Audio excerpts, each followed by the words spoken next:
Hello everyone. तो दोस्तों आप सबका स्वागत है आपके अपने यूट्यूब चैनल जनरली पॉइंट में। तो जिस तरह से एनसीईआरटी का नोट सीरीज कंटिन्यू हो रहा था, उसी सिलसिले में हम आज सिविक्स यानी पॉलिटिकल साइंस का चैप्टर 2 को देखते हैं, क्लास 6 का। इसमें डाइवर्सिटी एंड डिस्क्रिमिनेशन। हमने पहला चैप्टर में ये समझा था साथियों कि डाइवर्सिटी क्या होता है। हमने ये देखा कि डाइवर्सिटी मतलब जो भिन्नताएं होती है, मतलब आप सबका विशेषताएं सेम नहीं होती है। किसी भी चीज़ में भिन्नता तो होती ही है, जाति धर्म हर चीज़ में। तो हम लोग जो ये चीज़ देखे थे ना, इसी में से बहुत भयंकर बड़ी बात थी। तभी क्या था कि डाइवर्सिटी थी, बट क्या था कि डाइवर्सिटी होने के बावजूद भी हम एकता में थे, मतलब यूनिटी थी हमारे अंदर। लेकिन अभी दूसरा चैप्टर क्या करा, डाइवर्सिटी एंड डिस्क्रिमिनेशन। आप सब जानते हैं डाइवर्सिटी होगा तो डिस्क्रिमिनेशन होगा ही। मतलब कुछ आदमी अमीर होंगे, कुछ गरीब होंगे, कुछ में बहुत अच्छी विशेषता रहेगी। तो जो बच्चा मतलब समझ लीजिए एग्जांपल के तौर पर क्लास में अगर कोई बच्चा बहुत इंटेलिजेंट हो, कोई एकदम भुसगोल सा हो, गोबर गणेश, डिफरेंस तो होगा ही ना, डिस्क्रिमिनेशन होगा ही। उसका टीचर उसको ज़्यादा चाहेंगे, आप में से जो ज़्यादा फ्रेंड बनाना उसी को चाहेगा जो इंटेलिजेंट होगा। तो ये डिस्क्रिमिनेशन हुआ। लेकिन डिस्क्रिमिनेशन रियलिटी में बहुत ज़रूरत से ज़्यादा होती है डाइवर्सिटी के कारण ही। तो आज हम लोग इस चैप्टर में स्पेशली उसी को समझेंगे। देखिए पहला स्टार पॉइंट क्या कह रहा है कि डिफरेंसेस एंड प्रीजडिस, मतलब ये कह रहा है कि डिफरेंस अंतर, उसके बाद प्रीजज मतलब किसी को हम जानते नहीं हैं, उनके बारे में अनाप शनाप कुछ भी बके जा रहे हैं। यार वो इंसान शायद ऐसा होगा, शायद वैसा होगा, मे बी कि इस तरह का है, मे बी कि उस तरह का है। तो ये इसको बोलते हैं प्रीजज। देखिए उसी तरह से क्या कर रहा है, मतलब आप किसी को ठीक से जान नहीं रहे हैं, आप उसको क्या कर रहे हैं, प्रीजज कर रहे हैं। प्रीजज कर रहे हैं कि शायद वो इस टाइप का है या उस टाइप का है। ठीक, पहला पॉइंट को समझने की कोशिश करते हैं। पहला पॉइंट कह रहा है all 8 major religions are practiced in India which has over 600 languages। अगर हम देखें भारत में 8 गो मेजर ऐसा मतलब मुख्य ऐसा धर्म है जो कि प्रैक्टिस किया जाता है, जो कि जिसका पालन किया जाता है। लोग मानते हैं 8 ऐसे धर्म को, वो मुख्य तौर पे। ठीक, और भाषा के आधार पे देखें तो कम से कम 1600 भाषाएं बोली जाती हैं। कम है क्या, ज़रूरत से ज़्यादा है। ठीक, इसीलिए तो इतना डिस्क्रिमिनेशन हो रहा है। ठीक, उसके बाद सम टाइम कह रहा है सेकंड पॉइंट में, some time people with very strange and unfamiliar ideas meet us. कभी कभी हमें ऐसे भी लोग मिलते हैं जिनका आइडिया मतलब पूरी तरह अजनबी होता है हमारे लिए, जिनका आइडिया कुछ ऐसे लोग मिलते हैं, नहीं मिलते हैं, कुछ ऐसे अजनबी से मिलते हैं। अंग्रेज का औलाद, मतलब बड़े दिन अंग्रेजी पाते, तो वो थोड़ा सा हमें नहीं लगता है अजनबी टाइप का है। फिर कोई अलग भाषा बोलने वाला, बंगला भाषा हो, तमिल हो, मलयालम हो, हम जिसको हम नहीं जानते हैं, अनफेमिलियर मतलब जो हमारी तरह का नहीं है। ठीक, उसके बाद थर्ड पॉइंट को देखिए, कह रहा है कि difference in people exist on various grounds. अगर हम देखें तो लोग अलग अलग ग्राउंड के होते हैं, अलग अलग उन लोगों का जो डिफरेंस होता है, उनमें जो विभिन्नताएं होती है, उसका अलग अलग कारण होता है, अलग अलग उसका बैकग्राउंड होता है, ग्राउंड होता है, समझे। उसके बाद नंबर 4 में देखिए, दिस डिफरेंसेस लीड टू प्रीजज। इसी डिफरेंस की वजह से क्या करते हैं, हम एक दूसरे को प्रीजज करते हैं। प्रीजज मीन्स टू जज अदर नेगेटिवली और सीम अदर एज ए इन्फीरियर। हम दूसरे को बस नेगेटिवली लेते हैं और उसके बाद उसको नीचा दिखाने की कोशिश करते हैं। इन्फीरियर मीन्स क्या होता है, नीचा दिखाना। मान के चलिए कि रोड के बगल में कोई आम आदमी घूम रहा हो, आप एकदम मर्सिडीज कार में घूम रहे हैं, आपको ये पता नहीं कि आपसे वो ज़्यादा अमीर हैं या करोड़पति है, बट आप सोच रहे हैं यार रोड के बगल में घूम रहे हैं, सुरक्षा ये वो दिस डैट दोस्त, आप उसके बारे में सोच रहे हैं, नेगेटिवली सोच रहे हैं। तो आपके नज़र में डिस्क्रिमिनेट कर रहे हैं आप उसको ना, आप उसके साथ ऊंच नीच का मतलब सोच रहे हैं उसके बारे में, तो प्री जज कर रहे हैं पहले से ही। ठीक, क्रिएटिंग स्टीरियोटाइप को समझते हैं। ठीक, क्रिएटिंग स्टीरियोटाइप आप सबको मैंने पहले भी बताया था। स्टीरियोटाइप किसको कहते हैं, स्टीरियोटाइप मीन्स भ्रम पैदा करना, मतलब दिमाग में फिक्स करा देना। ठीक, पहला पॉइंट कह रहा है, एज अ चिल्ड्रन ग्रो, जिस तरह से बच्चा बढ़ता है, चाहे वो बॉयज़ हो या girls, touted to be certain types of task, उनको कुछ बातें सिखा दी जाती है। मेरा राजा बेटा कभी रोएगा नहीं, मतलब उस टाइप का कुछ। तो बच्चा को, लड़का को बचपन में लगता है अरे सलाह, मतलब हम रो नहीं सकते हैं, अरे भैया लड़का भी रो सकता है। इसी को बोलते हैं स्टीरियोटाइप। बचपन से क्या कहता है, लड़का हो यार, बड़ा होने के बाद मर्द हो यार, कैसे रो सकते हो तुम, मर्द को दर्द नहीं होता, ले बकलो, एक बार मार खा के देखो फिर पता चलेगा।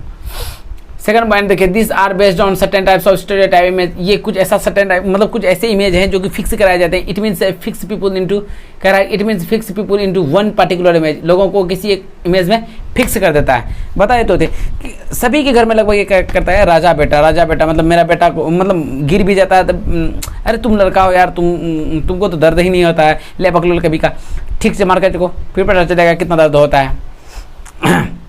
चलिए नेक्स्ट पॉइंट को समझते हैं। कह रहा है inequality and discrimination. Inequality means असमानताएं, मतलब दोनों में इक्वलिटी नहीं है, तो इसका मतलब इनइक्वालिटी मतलब ये इसको क्या बोलेंगे, इनइक्वालिटी, समानता इसको बोलेंगे बराबर। ठीक, इनइक्वालिटी।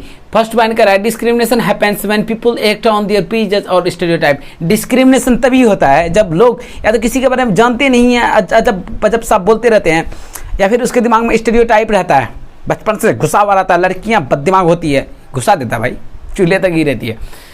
लेकिन आजकल कमाल कर दिया बेचारी से, एटलीस्ट यूपीसी टॉप तो करती है। उसके बाद दूसरा पॉइंट देखिए, discrimination can take place because of several reasons. बहुत सारे अलग अलग कारण है जिसके कारण डिस्क्रिमिनेशन हो सकता है। देखते हैं क्या क्या है। थर्ड पॉइंट में देखिए, group of people who make speak certain language. हो सकता है कि एक ऐसा ग्रुप जो कि एकदम किसी खास भाषा को बोलने वाला हो। आपके क्षेत्र में देखें, कोई क्षेत्र में एक ही भाषा बोला जाता है, लगभग एक ही भाषा बोला जाता है। फॉलो ए पार्टिकुलर रीजन, हो सकता है कोई एक ही धर्म का मानने वाला हो, उसी क्षेत्र की बात करें, किसी एक क्षेत्र का बात करें। Live in a specific region, किसी एक क्षेत्र में रह रहा हो, ETC, तो क्या होगा भाई, may be discriminated against their custom और practice, may seems as a inferior. अगर दूसरा कोई धर्म का मानने वाला आ गया, उसको नीचा देखा जाएगा, उसके साथ डिस्क्रिमिनेशन होगा। हो सकता है वो किसी और धर्म का, कोई और चीज़ का प्रैक्टिस करता हो, देवी देवता का, या फिर नमाज पढ़ता हो हिंदू मुस्लिम एरिया वाला, तो क्या होगा, डिस्क्रिमिनेशन तो होगा ही। ठीक, फोर्थ पॉइंट को समझते हैं।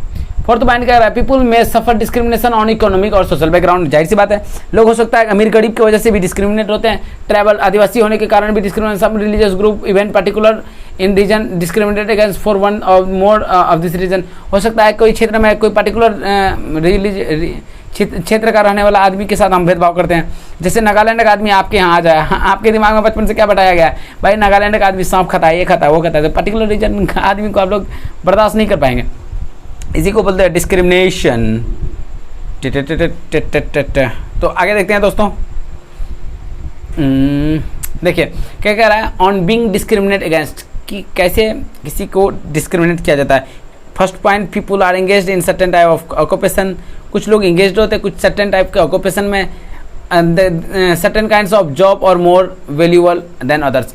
इसलिए क्योंकि जो आप जॉब करते हैं ना, हो सकता है उसका वैल्यू समाज में ज़्यादा हो, तो जिसका वैल्यू कम रहेगा तो आप उसके साथ क्या करेंगे, डिस्क्रिमिनेशन करेंगे। Okay, next point. उसके बाद दूसरा पॉइंट क्या, caste rules were set with didn't allow so called untouchability take on work other than what they meant what to do. Caste system जो है ना बहुत ख़राब चीज़ है। इसके वजह अनटचेबिलिटी को क्या गया दर्जा मिल जाता है कास्ट की वजह से, तो इसका ये बहुत ख़राब चीज़ है। अनटचेबिलिटी मतलब छुआछूत, मतलब किसी को छूना तक दूर गवारा नहीं समझता है। थर्ड पॉइंट देखिए क्या करा, doctor B R Ambedkar discriminate हुए थे, suffer discrimination when he was only 9 years old in school. और वो जब 9 साल के ही थे तभी ही उसके साथ स्कूल में क्या किया था, डिस्क्रिमिनेशन किया गया था। आप सोच सकते हैं संस्कृत वाले टीचर ने बी आर अम्बेडकर के साथ क्या किया था कि उनको पढ़ने नहीं दे रहा था। बी आर अम्बेडकर क्या किए, फिर उर्दू वाले क्लास ज्वाइन किए, मतलब उसी स्कूल में फिर उर्दू वाले टीचर ने उनको पढ़ने दिया। तो अब बताइए डिस्क्रिमिनेशन ही हुआ ना, तो इतना भयंकर डिस्क्रिमिनेशन नहीं करना चाहिए था। Fourth, he emerged as a pioneer of rights of Dalits, इसीलिए उन्होंने दलित्स के अधिकार के लिए बहुत ज़्यादा संघर्ष किया। ही believe that Dalits must fight against caste system, उनको यकीन था कि दलित लोग क्या करेंगे, कास्ट सिस्टम के खिलाफ मतलब वही लड़ाई करेंगे, मतलब अपना हक के लिए लड़ते रहेंगे। अपना हक यार ऐसे नहीं मिलता तो छीन के लेना चाहिए एटलीस्ट। तो दोस्तों नेक्स्ट स्टार पॉइंट देखते हैं, स्ट्राइविंग फॉर इक्वलिटी। समझने की कोशिश करते हैं कि किस तरह से समानता के लिए कितनी कितनी लड़ाइयाँ लड़ी गई, उसके बाद समानता का अधिकार मिला। ठीक है, अभी संविधान में समानता का अधिकार दिया गया भाई, आर्टिकल 14 से लेके 18 तक क्या है, राइट टू इक्वलिटी है। आप क्लास 8 में जाके पढ़ेंगे। ठीक, फिर स्टार पॉइंट देखते हैं, striving for equality. First point क्या कर रहा है, फर्स्ट पॉइंट क्या कर रहा है, the struggle for freedom against British rule also strive for equality. जो अंग्रेजों के खिलाफ लड़ाई लड़ी गई थी ना, वो भी समझिए किसके लिए थी, इक्वलिटी के लिए ही लड़ी गई थी। क्योंकि भाई वो समानता मतलब हमें बराबर की नज़र से नहीं देखते थे, अपने आप को ऊंचे नज़र से देखते थे। फिर समाज में कुछ ऐसे तबके तभी भी थे जो अपने आप को ऊंचे दर्जे को मानते थे। फिर बाद में अभी के वक्त में भी माना जाता है, ऐसा कुछ नहीं है। ठीक है, लेकिन फिर भी क्या है, कानूनन अपराध है। सेकंड पॉइंट को समझते हैं, क्या कह रहा है, Dalits, women's, tribals and peasants have fought for long ending equality.